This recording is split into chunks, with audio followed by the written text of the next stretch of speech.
Bien, ahora lo que acabamos de mirar es un poco el comportamiento que tiene, digamos, la manera de elegir el óptimo, o sea, la manera de elegir stock de capital óptimo, de qué depende de la tasa de interés, del costo de uso de capital, ¿sí? De la productividad, del trabajo, de la demanda del trabajo también. Y a partir de eso nos preguntamos, bueno, ¿de qué depende el costo del uso del capital? Y vimos que el costo del uso del capital depende en un mundo en donde no hay incertidumbre sobre la inflación, no hay incertidumbre sobre la inflación, y no hay cambios de precio relativo, depende de la tasa de interés real de la economía y de la tasa de depreciación. Y si hay cambios de precio relativo, entonces depende, se le agrega ese costo, se le resta en realidad la ganancia de capital que haya o el cambio de precios relativos que haya en esa economía, ¿no? Por ese bien de capital. Ahora bien, la cuestión que sigue es, eh, sabemos que las empresas, al menos en nuestros modelos, eligen un nivel de capital que maximiza los beneficios, pero en realidad lo que nosotros observamos en la vida real no es que automáticamente llegan a ese nivel de capital óptimo, ¿sí? Si nosotros estamos en la parte, si recuerdan de la primera parte, esa primera parte, el primer slide que vimos en modelo microeconómico, lo que nos estaba, lo que nos estaba implicando era que si había algún cambio en algo que influyera, por ejemplo, en la tasa de interés real, que modificaba el costo del uso del capital, por ejemplo, si había un aumento en la tasa de interés real de la economía, aumentaba el costo del uso del capital, y ese aumento en el costo del uso del capital era un aumento del precio del capital, por lo tanto, se modificaba de manera automática el stock de capital óptimo y la empresa, para nosotros, en ese modelo, llegaba rápidamente a ese K estrellita.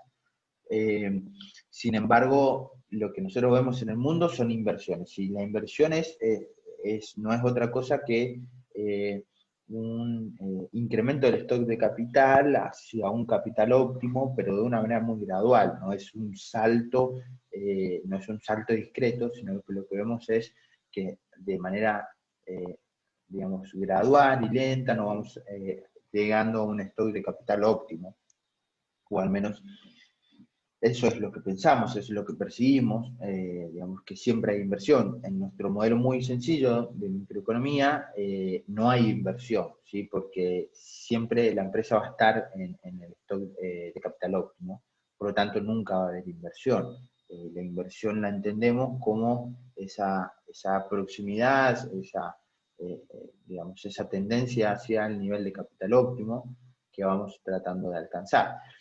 Por lo tanto, la, la pregunta sería, bueno, en realidad, ¿por qué las empresas no automáticamente no saltan al nivel de capital óptimo, al stock de capital óptimo? Bueno, la respuesta es porque hay costos de ajustes.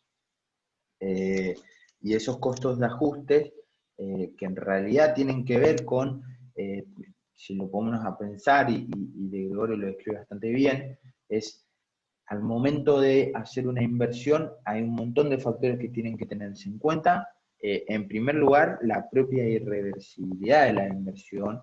De Gregorio le da un apartado a eso, cuando lo vemos, pero es muy interesante.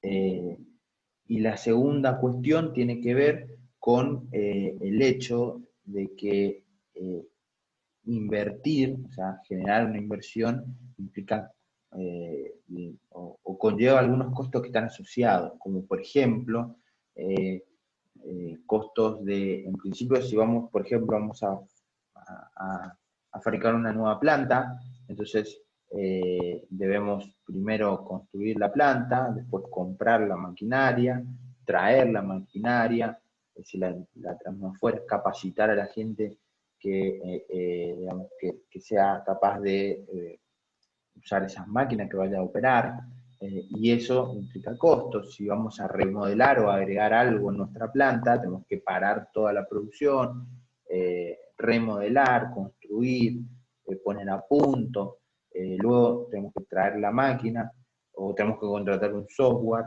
tenemos que capacitar a alguien para que pueda manejar ese software, y eso conlleva a algún costo adicional a la compra del bien de capital. Por lo tanto, eso, digamos, acrecienta, digamos, hace crecer, digamos, digamos, invertir en los bienes de capital, ¿sí? Y esos lo podemos bastante, digamos, resumir. Un poco la literatura también habla de costos internos y externos.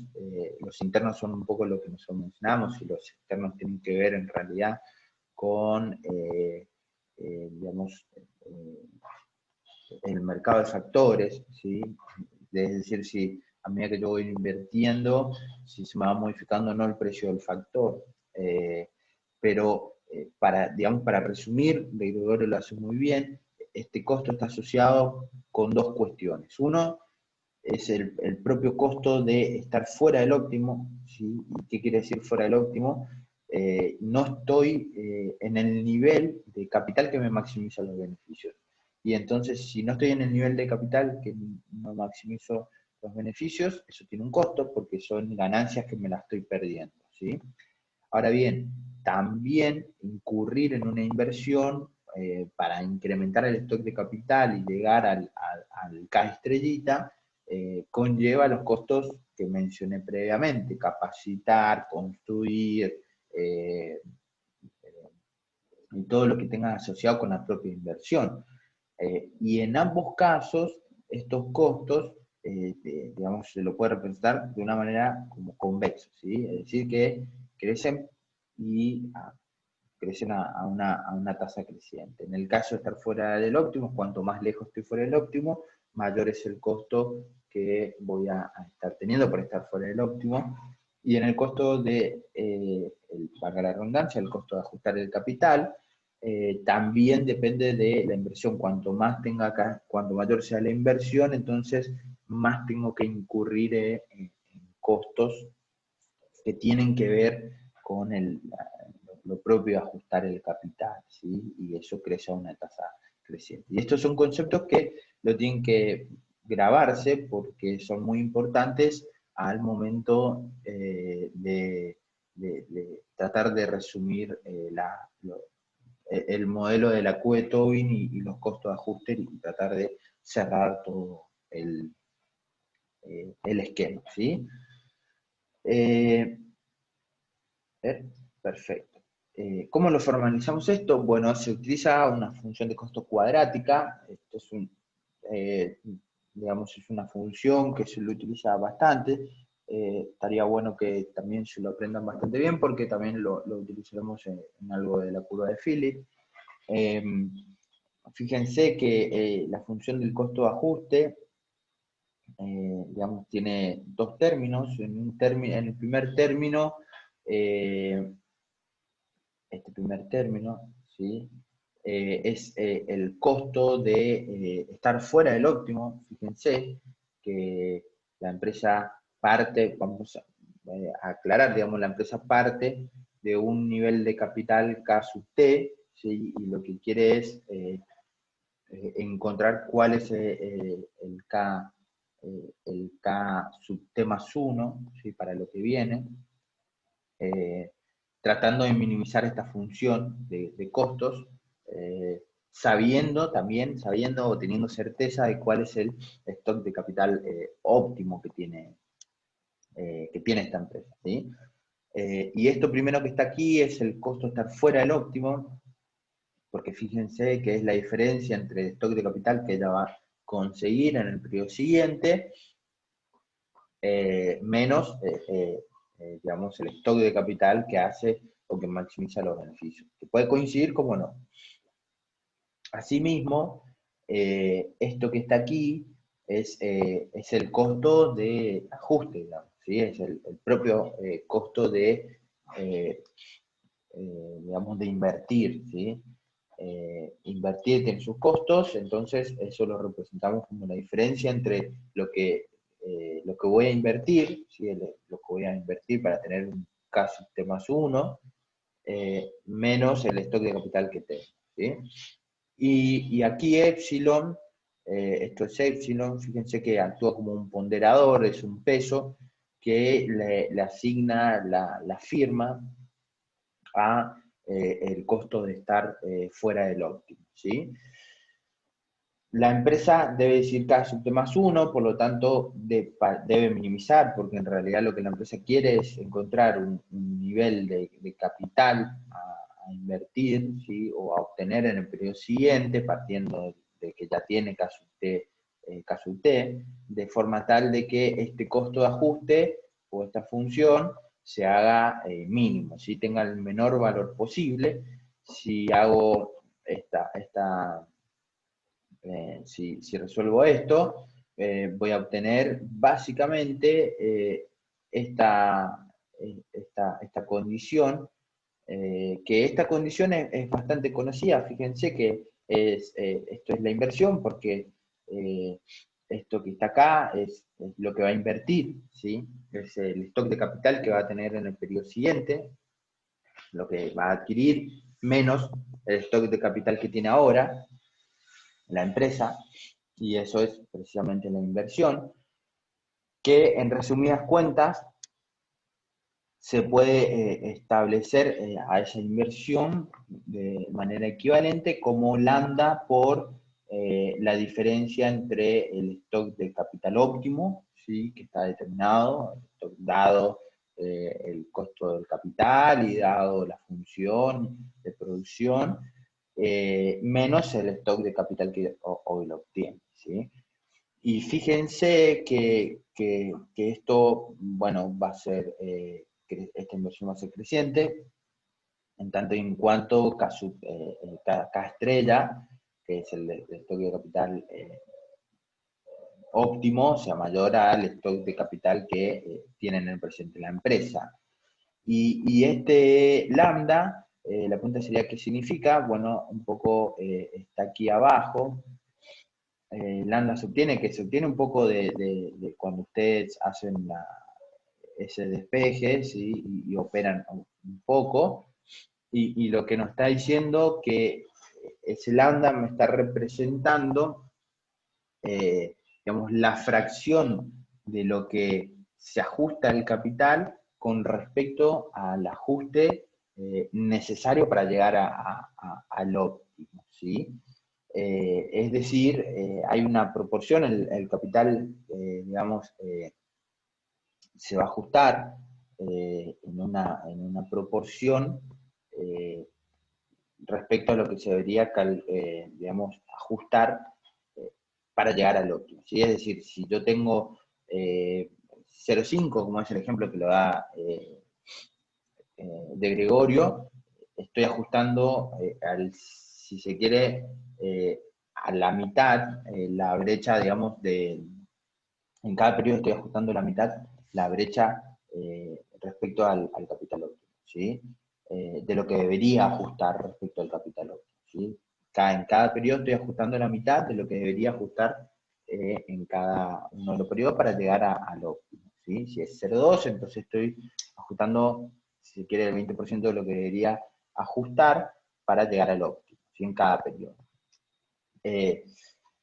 Bueno, pero ¿qué significa, digamos, este lambda? ¿Sí? El lambda es un parámetro de ajuste, de eso lo vimos, porque nos está diciendo cuánto estás ajustando en relación a lo que deberías ajustar para llegar al óptimo, pero lo cierto es que el lambda depende un poco del peso o la valoración que le dé la firma a el costo de estar fuera del óptimo, ¿sí? Si la firma le da poco valor a estar fuera del óptimo. Fíjense que si le da poco valor, entonces decimos que epsilon está alcanzando un valor cercano a cero. Si alcanza un valor cercano a cero, entonces también lambda está alcanzando un valor cercano a cero. Y si lambda alcanza un valor cercano a cero, entonces en cada periodo está ajustando una proporción muy menor de lo que debería ajustar para llegar al óptimo,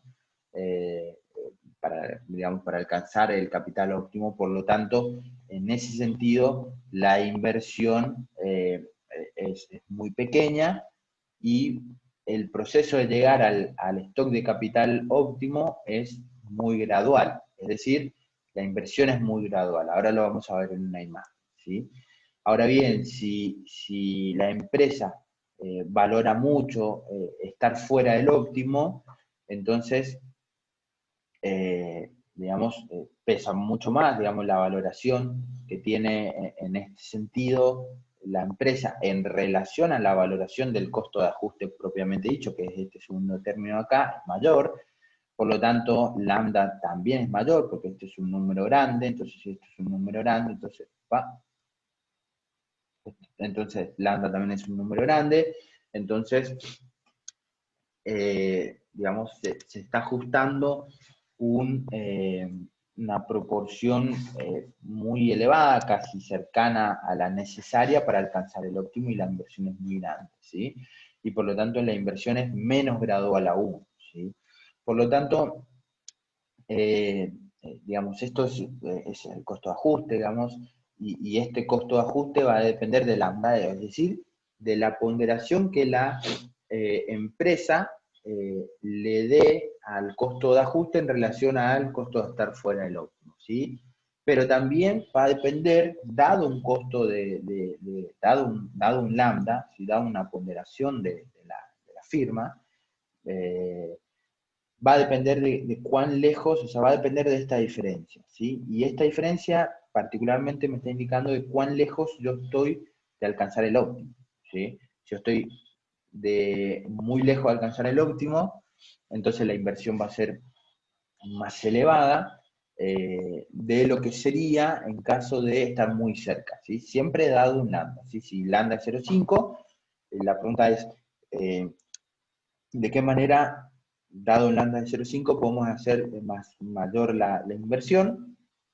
La respuesta es siempre que esta diferencia sea muy elevada, y esa diferencia que es muy elevada va a depender precisamente, primero, del stock de capital óptimo y del stock de capital actual. Si el stock de capital actual está muy lejos del óptimo, entonces la inversión va a ser elevada. Ahora bien, si dado un stock de capital actual y dado un lambda, la pregunta sería, ¿cómo podemos hacer que la inversión sea grande?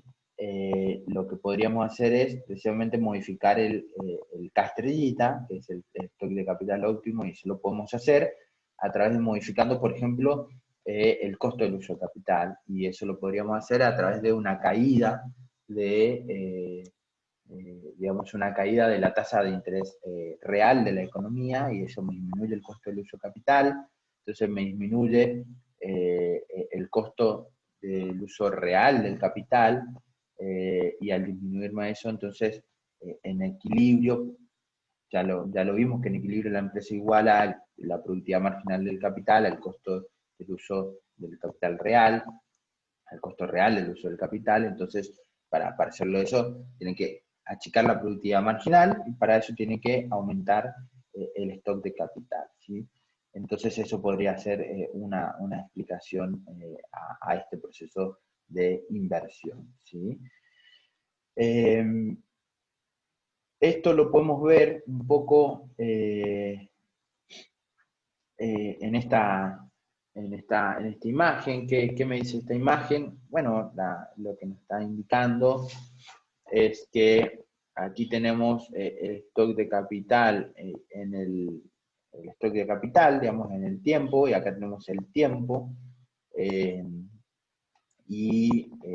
Lo que vemos acá son diferentes trayectorias el stock de capital en el tiempo, ¿sí?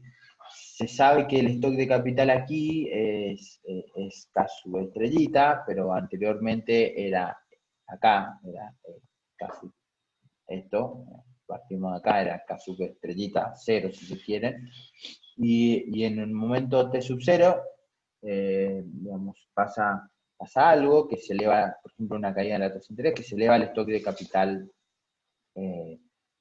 deseado, ¿sí? Si se quiere deseado u óptimo, ¿sí? Y eso, ¿cómo se haría, digamos?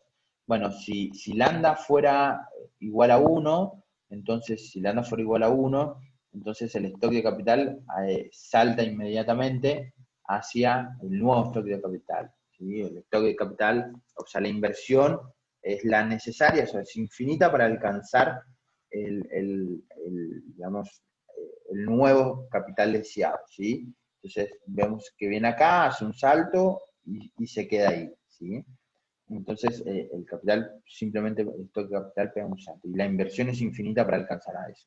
Ahora bien, si lambda no fuera igual a 1, ¿sí? Si lambda fuera más bien igual más cercano a 0, habíamos dicho que si lambda es cercano a 0, entonces la empresa pondera poco estar lejos o sea, estar fuera del óptimo, ¿sí? Pondera poco perder las ganancias derivadas de la maximización de beneficios, y pondera, le da un peso mayor en términos relativos al costo de ajustar ese capital, ¿sí? Que era el segundo término. Y eso implica que valora mucho más el costo que están asociados a las inversiones, ¿sí? A invertir.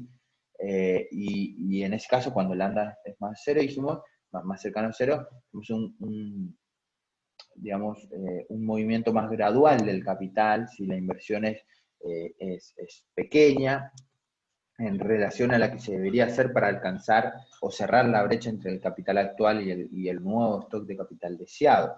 Y entonces la evolución del capital es como más suave, que representaríamos a través de esta línea, esta curva, que le llamamos 3. En cambio, si es más cercano a 1, ¿sí? Es menos gradual la inversión, pero es gradual en relación a 1, es gradual, pero es menos gradual que si fuera más cercano a 0, ¿sí? Entonces, vemos que se acerca más rápido a esta línea que es 1, que es el stock de capital deseado.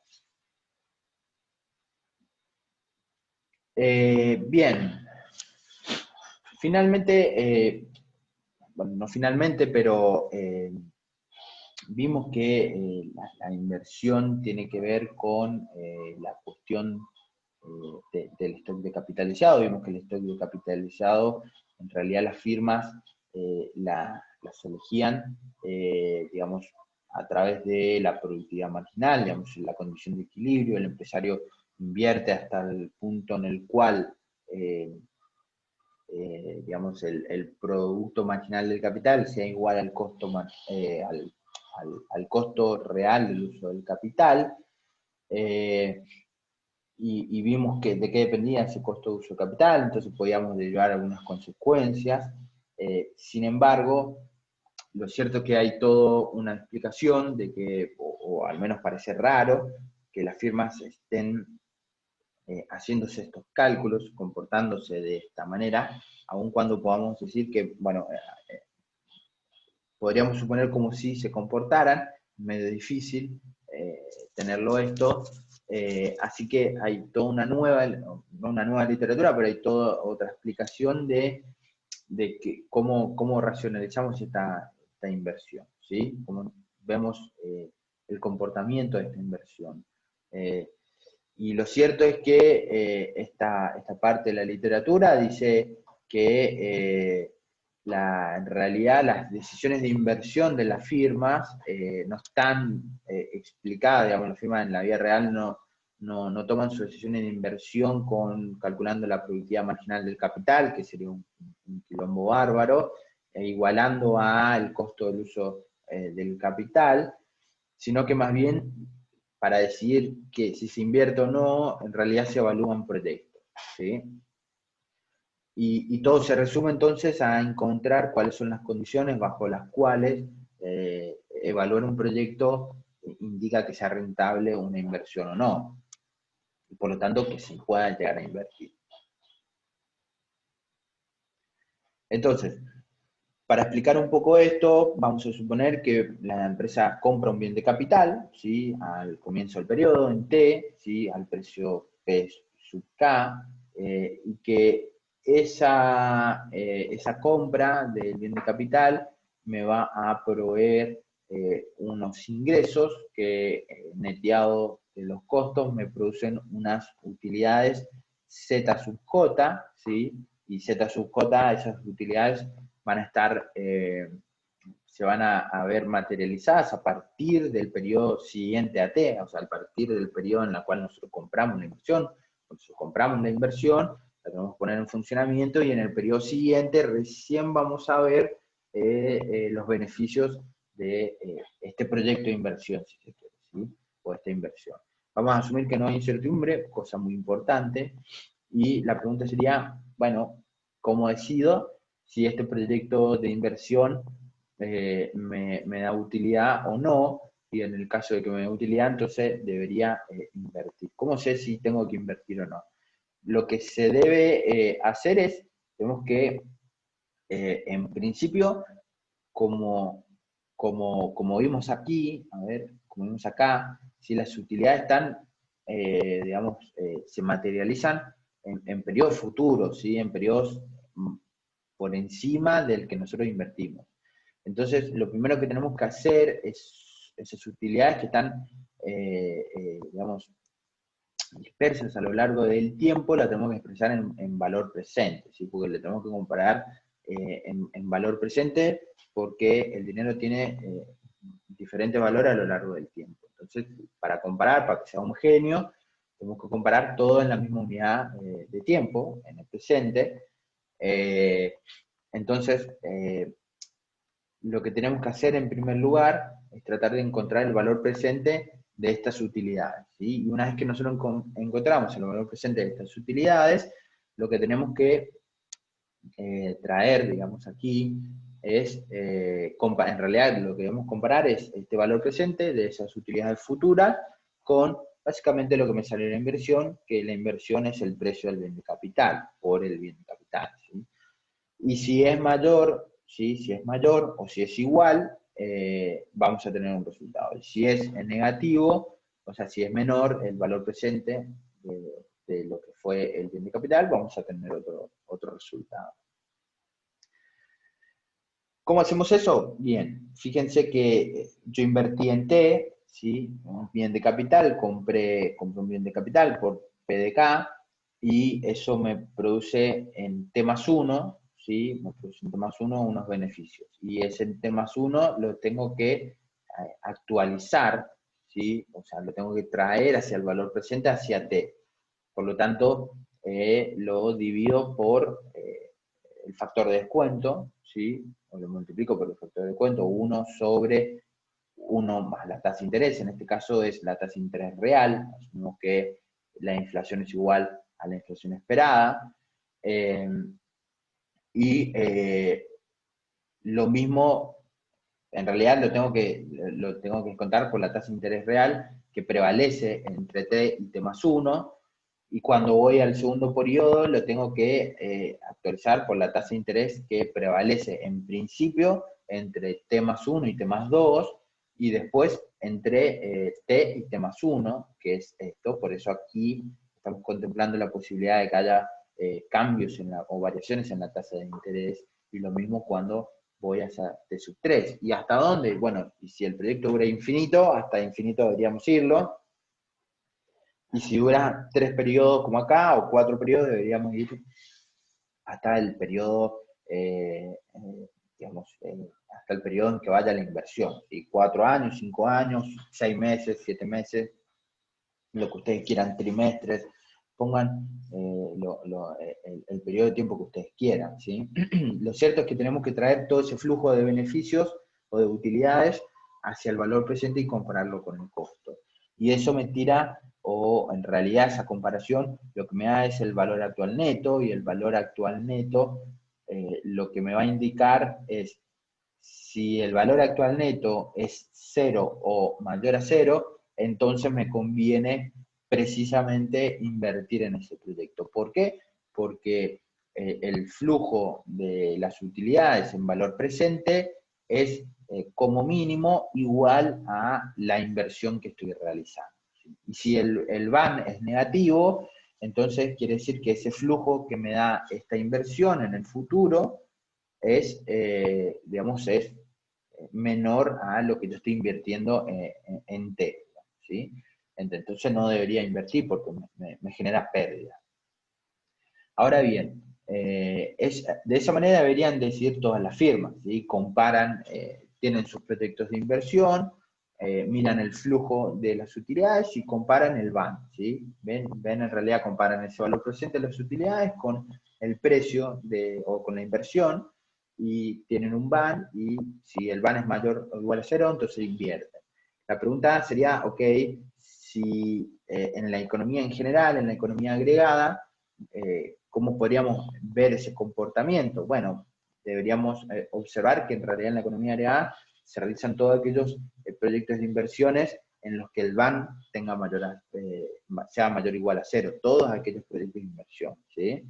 Supongamos que yo puedo ordenar todos estos proyectos de inversión de forma tal de producir o obtener, digamos, el VAN de mayor a menor, es decir, ordeno todos los proyectos de toda la economía, de aquellos que tengan el mayor VAN hasta el menor VAN, ¿sí?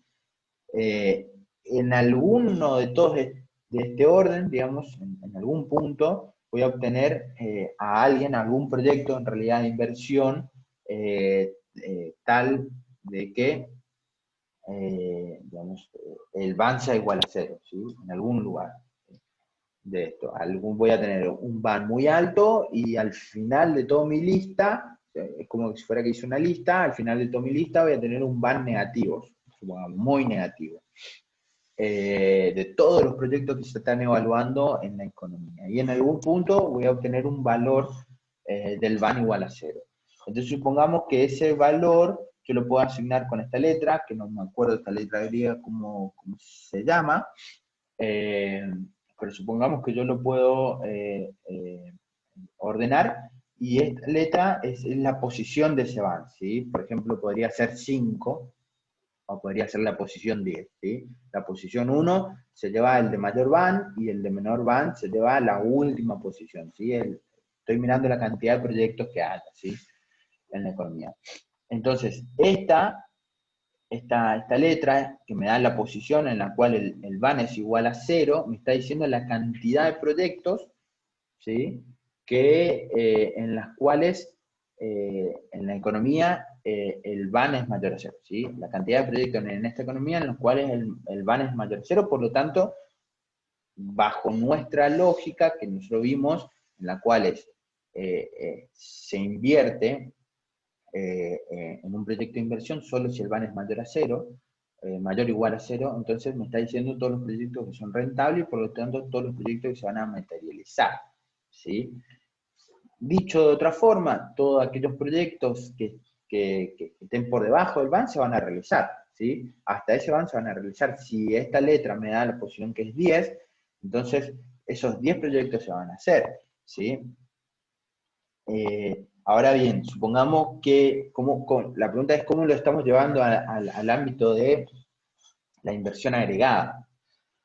Y bueno, supongamos que lo podemos listar, podemos encontrar aquel proyecto en el cual el VAN es igual a 0, obtenemos esa posición, entonces sabemos que todos esos proyectos se van a hacer, todos los que estén por debajo de ellas, o sea, por encima de ellas sería, y vamos a suponer que estos proyectos son de una magnitud K, ¿sí? Fíjense que acá estamos suponiendo que todos estos proyectos tienen el mismo costo, ¿sí?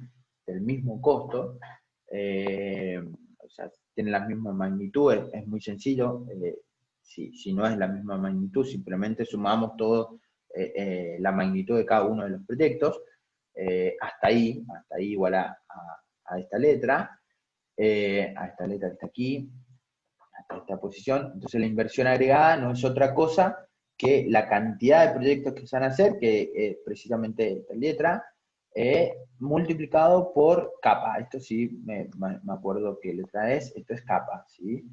Capa, multiplicado por capa. Entonces, no, la inversión agregada es precisamente la cantidad de proyectos en los cuales el VAN es mayor o igual a 0, multiplicada por su magnitud, que en este caso estamos suponiendo que la magnitud de todos los proyectos de inversión es la misma, ¿sí?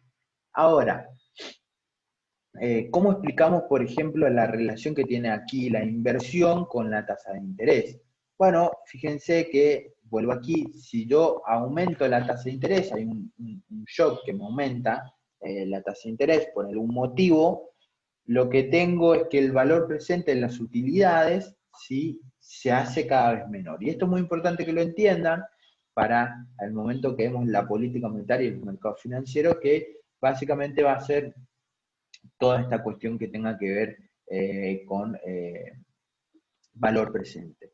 Entonces, ante un aumento de la tasa de interés, el valor presente del flujo futuro de las utilidades va a caer, y si cae, entonces van a ver, digamos, me va a cambiar la posición de aquellos proyectos en los cuales sea el VAN mayor o igual a 0. De hecho, me va a cambiar la posición, me va a subir la posición. Si antes el proyecto era la posición del proyecto en el cual el VAN era 0, era 10, ante un aumento de la tasa de interés, me va a caer el flujo, el valor presente del flujo de los beneficios de todas estas inversiones, y por lo tanto la posición en la cual el VAN es igual a 0, si te lo puedo listar de mayor a menor, ahora por ejemplo sería 7, ¿sí? Entonces, antes se hacían 10 proyectos, ahora se van a hacer 7, ¿sí? Y entonces si la magnitud no cambia, damos vuelta, si la magnitud no cambia, entonces ante una caída de esta letra, o sea, si capa no cambia, cae esta letra, entonces la inversión agregada va a caer. Y así también explicamos la relación que bajo esta teoría, bajo este enfoque, hay entre la tasa de interés, por ejemplo, y la inversión, ¿sí? De esa manera, ¿está? Ahora bien, otra de las cuestiones muy interesantes, digamos, respecto a,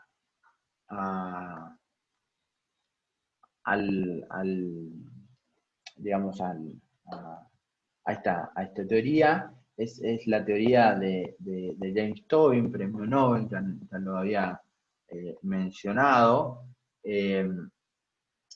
digamos, que un poco desarrolla, digamos, a partir de estos fundamentos, como que encuentra, digamos, racionaliza un poco esta teoría, ¿sí? De la evaluación del proyecto y la decisión de la firma, ¿tá? Es como que formaliza la condición que se debe cumplir para que una firma vaya a invertir o no vaya a invertir, ¿sí? Y fíjense que, de vuelta, yo voy a escribir aquí la condición. Habíamos dicho que en realidad el valor presente de las utilidades, digamos, debería ser mayor o igual a el precio o al costo de la, de la inversión, y que eso en realidad implicaba que el VAN, ¿sí?, el VAN sea mayor o igual a 0, ¿sí? Y bueno, si tenemos esta condición, de Tobin lo que hace es precisamente asigna una Q, ¿sí?, a el valor presente de esas utilidades dividido sobre el costo de esa inversión. Y dice que se va a invertir siempre y cuando ese Q, que es esto que está aquí, vamos a ver, que esto que está aquí, que se va a invertir siempre y cuando esa Q sea mayor o igual a 1. Que dicho de otra manera es muy similar a la condición del BAN, porque fíjense que la condición del BAN es que sea mayor o igual a 0, implica que, por ejemplo, que ya, si el BAN es igual a 0, entonces lo que me está diciendo es que el valor presente del flujo de las utilidades es exactamente igual al costo de la inversión, y eso es lo que me está diciendo la Q aquí. Si Q es igual a 1, me está diciendo que el valor presente del flujo futuro de las utilidades es precisamente igual al valor o al costo de la inversión. Por lo tanto, si Q es igual a 1, entonces el BAN es igual a 0, entonces las empresas deberían invertir hasta ese punto, y no me deberían invertir si el BAN es menor a 0, lo cual me indica que Q es menor a 1. Y también deberían invertir siempre y cuando Q sea mayor a 1. ¿Por qué? Porque si es mayor a 1, entonces tengo que el valor presente del flujo futuro de las utilidades es mayor al costo de invertir en ese, o al costo del proyecto de inversión, ¿sí? Pero cambia un poco la lógica entendiendo a qué es Q, ¿sí? A lo que es Q en realidad, lo cambia un poco a digamos, la formalización de Tobin.